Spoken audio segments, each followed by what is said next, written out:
बहुत दिनों पुरानी बात है। एक लोमड़ी कहीं जा रही थी। तभी अचानक एक विशाल और भयानक बाघ उसके सामने आ गया। बाघ को देखकर लोमड़ी डर गई। लोमड़ी ने अपनी जान का खतरा सूंघ लिया और जान हथेली पर रखकर वहां से भागने लगी।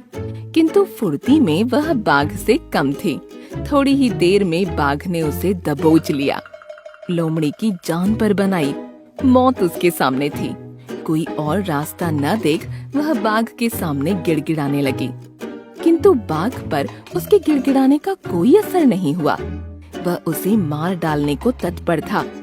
तभी अचानक लोमड़ी ने बाघ के सामने एक प्रस्ताव रख दिया। महाराज, यदि तुम मेरी जान बख्श दोगे तो कल से तुम्हें भोजन की तलाश में कहीं जाने की आवश्यकता नहीं रह जाएगी। मैं ये जिम्मेदारी उठाऊंगी। मैं रोज आपके लिए भोजन लेकर आऊंगी। आपके खाने के बाद यदि कुछ बच गया तो मुझे दे देना।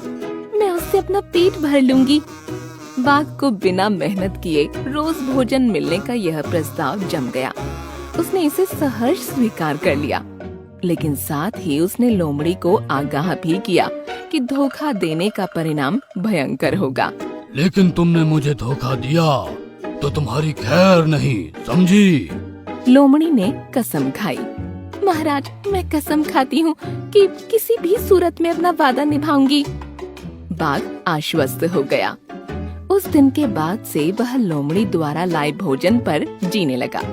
उसे भोजन की तलाश में कहीं जाने की आवश्यकता नहीं रह गई।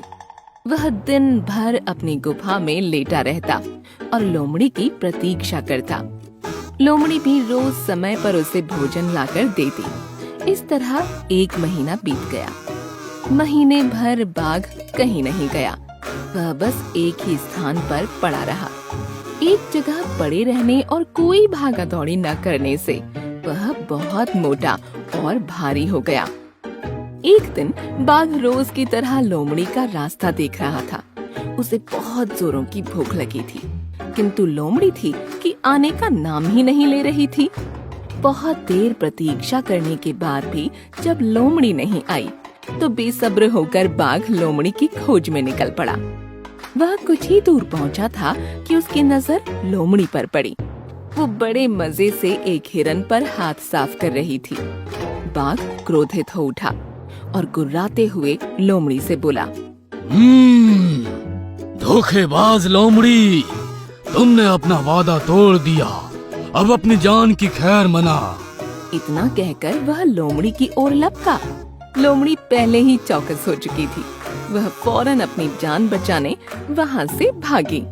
बाघ भी उसके पीछे दौड़ा, किंतु इस बार लोमड़ी बाघ से ज्यादा फुर्तीली निकली। बाघ इतना मोटा और भारी हो चुका था कि वह अधिक देर तक लोमड़ी का पीछा नहीं कर पाया और थक कर बैठ गया। इधर लोमड़ी चपलता से भागते हुए उसकी आंखों से ओझल हो गई। इस कहानी से हमें यह समझ आता है कि दूसरों पर निर्भरता अधिक दिनों तक नहीं चलती।